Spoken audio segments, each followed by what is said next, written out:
Hey everyone, what's up? I'm Latoya. I'm one of the team members over at theprofitroom.com.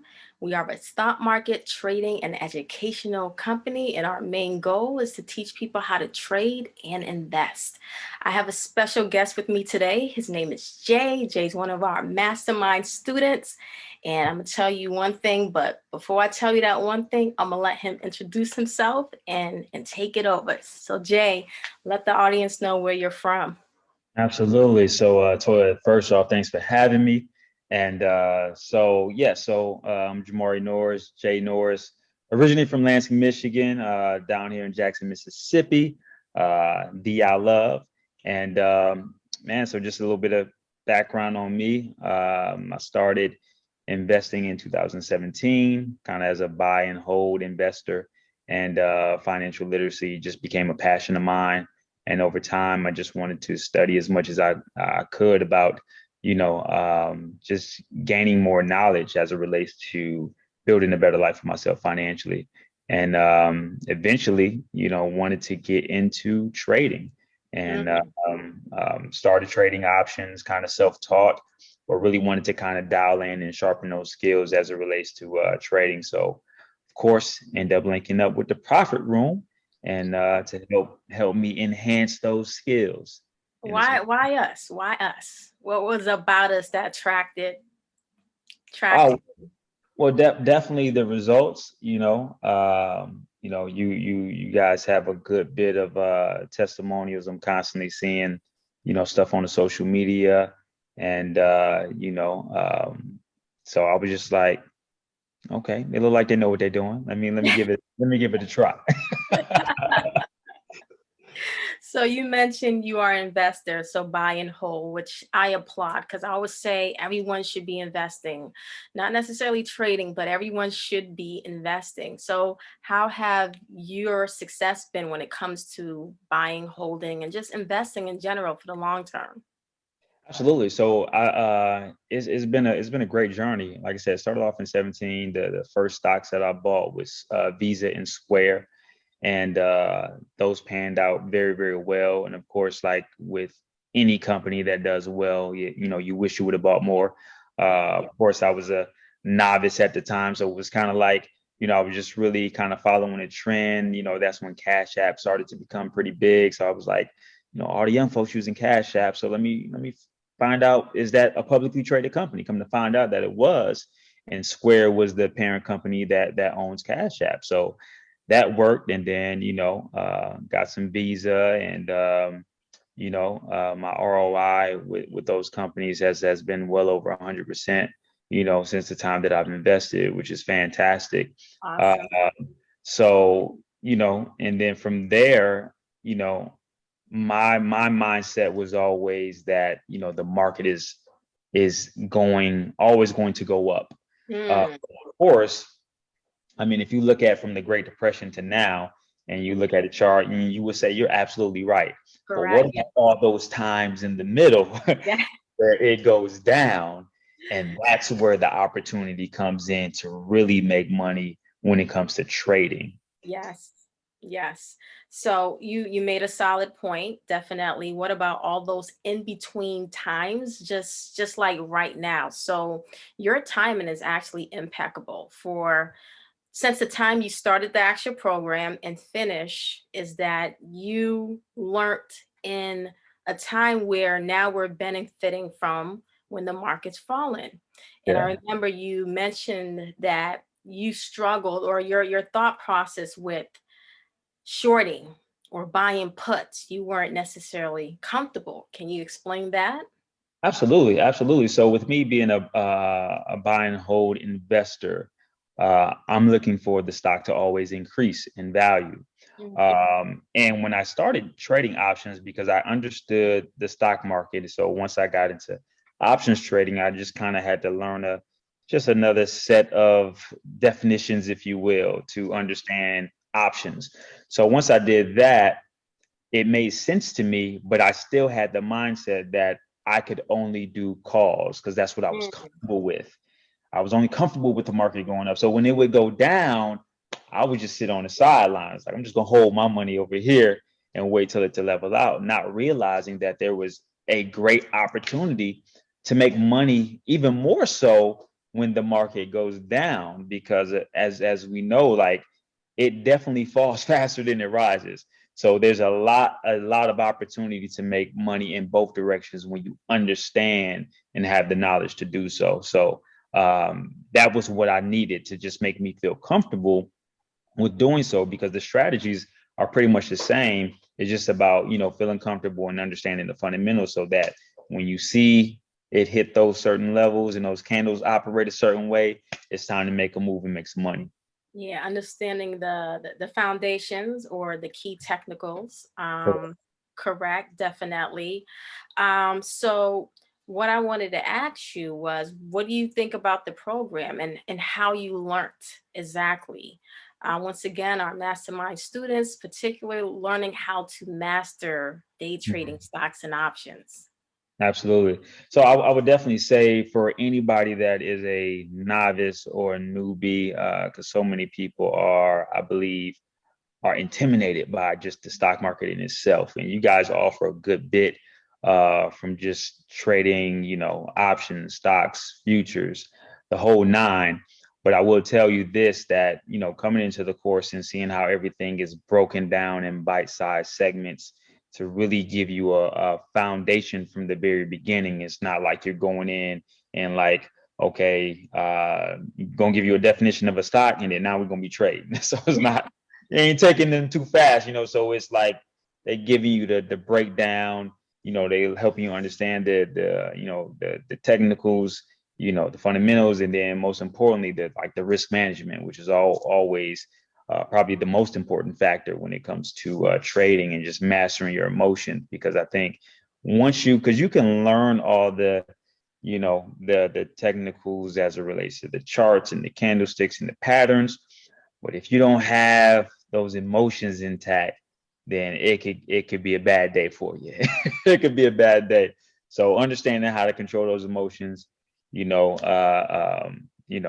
like you guys say, learning how to just react and not think when you Right. see the entry is the key. Because as long as you have the plan and you follow it, you should be good to go.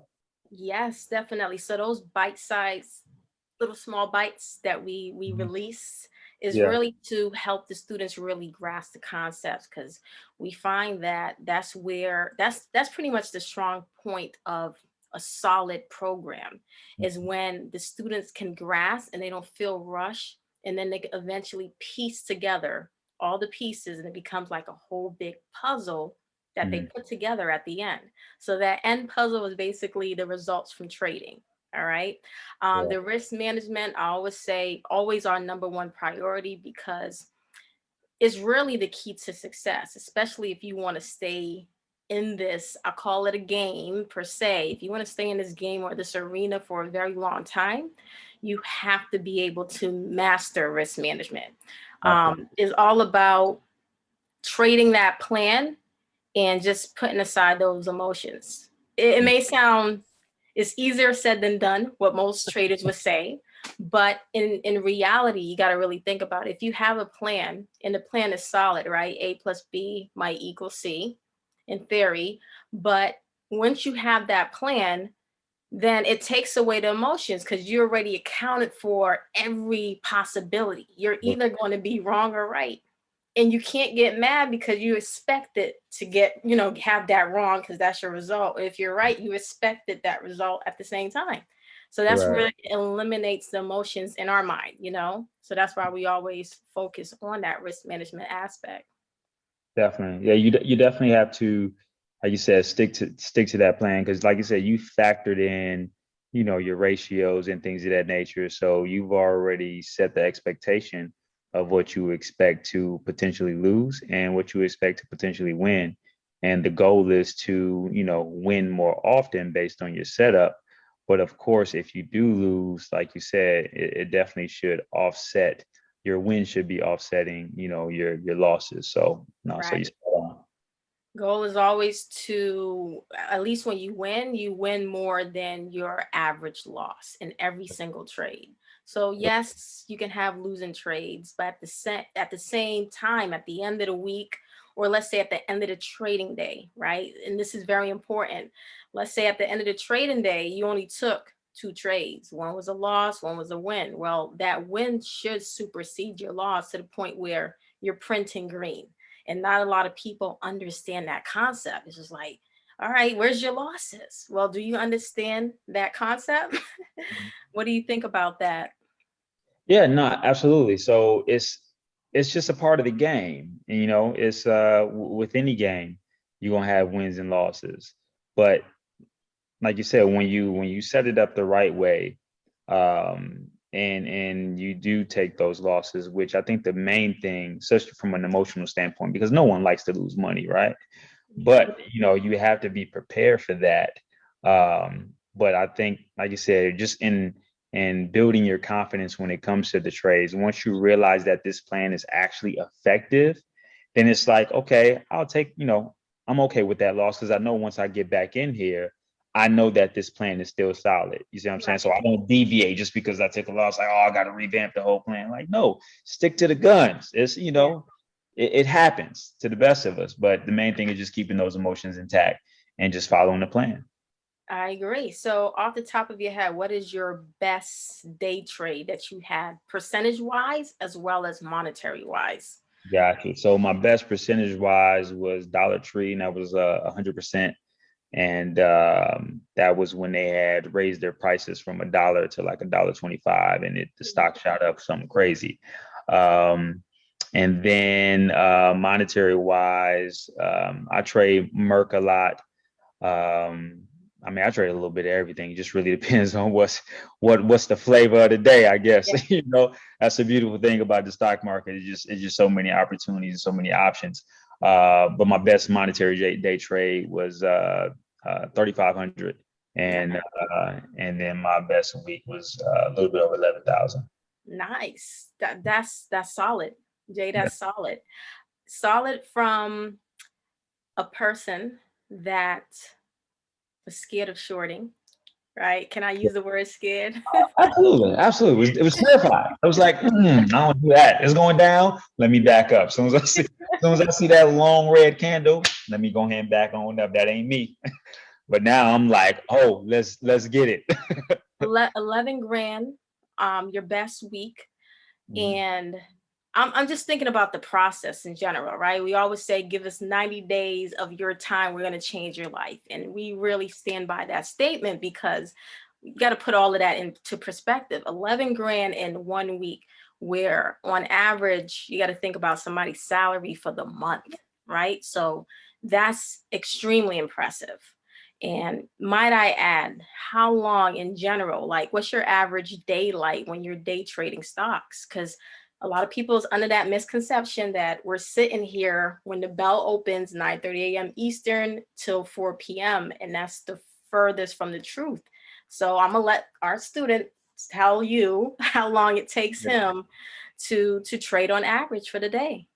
Correct, correct. So in just to add to that, I had that stigma as well, and that's why I Mhm. always kind of stay in the investor, the buy and hold, because I just had this picture of all these screens sitting in front of the computer like all day. I'm like, who got time for that? That ain't gonna work. But I stood corrected, because, like I said, I think my shortest trade was probably like 4 minutes, and then maybe my longer trade was um, maybe like 30 minutes, and that's only because I stayed in the trade longer, because it was working in my favor. So I might as well get them coins. If the market say, if the market say we're gonna give it to you, then I'm gonna go ahead and take it. Uh, so Let yeah, runners run, cut the yeah, losers fast. that's correct. That's correct. So yeah, so it doesn't take long. You don't have to sit around all day, and you can get in and get out, and go in about your day. Nice. So usually when you go about your day, what are you doing after that? Yeah, so actually, I still have a full-time job. So Mhm. it actually works, and that won't be for long, but for now, it definitely works in my schedule. So anybody that is out there that is kind of apprehensive and thinking that this is going to take a lot of time, um, it doesn't. Once you have the knowledge and you have the skill set, you can pretty much trade at any time because as long as the setup is right, I mean, you could come back at 2 o'clock and be like, oh, the setup is looking nice. And let me go ahead and get a slice, right? So it just really depends on you. You can kind of work it around your schedule. Just depends on, the way the market is forming. But there's always opportunity. Exactly. Opportunities, they exist whether the market's going up, everything's happy go lucky, Yeah. euphoria. And in the midst of chaos is what we're seeing here currently.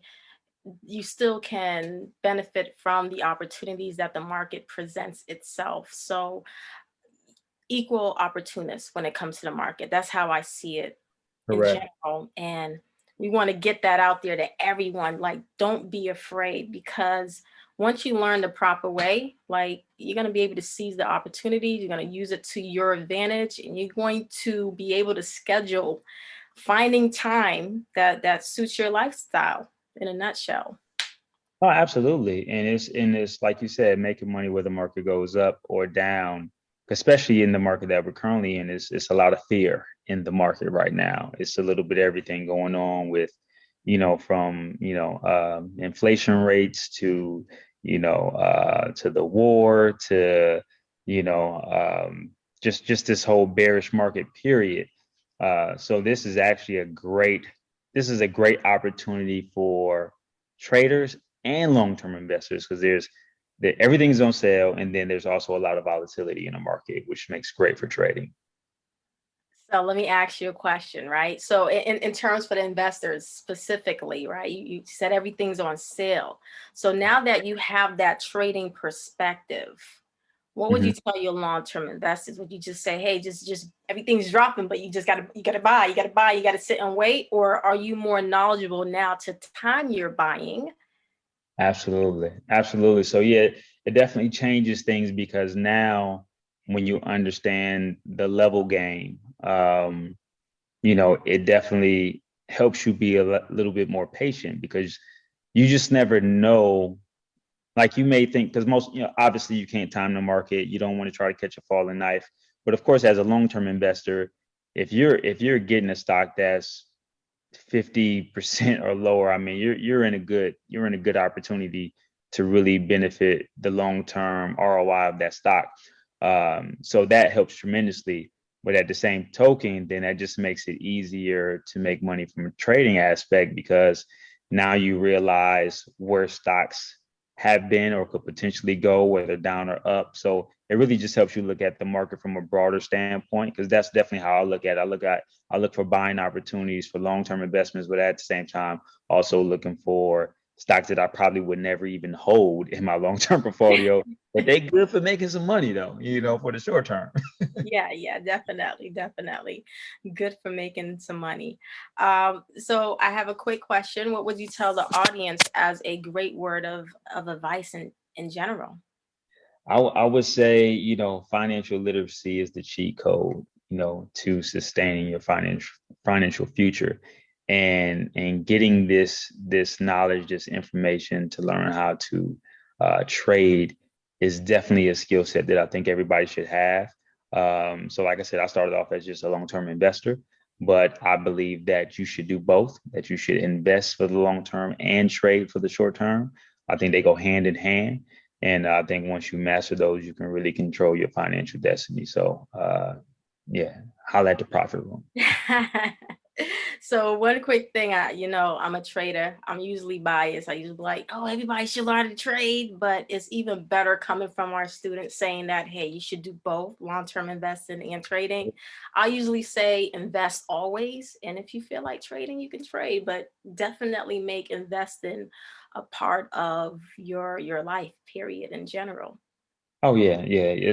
Once you get this under your belt, it's it's tough to do anything else. It's kind of like, and I spend a lot of time looking at the charts just because, like I said, I've been investing since 2017. So I can look at this stuff all day. But uh, it's just now that I'm trading, it's just like it's kind of addictive.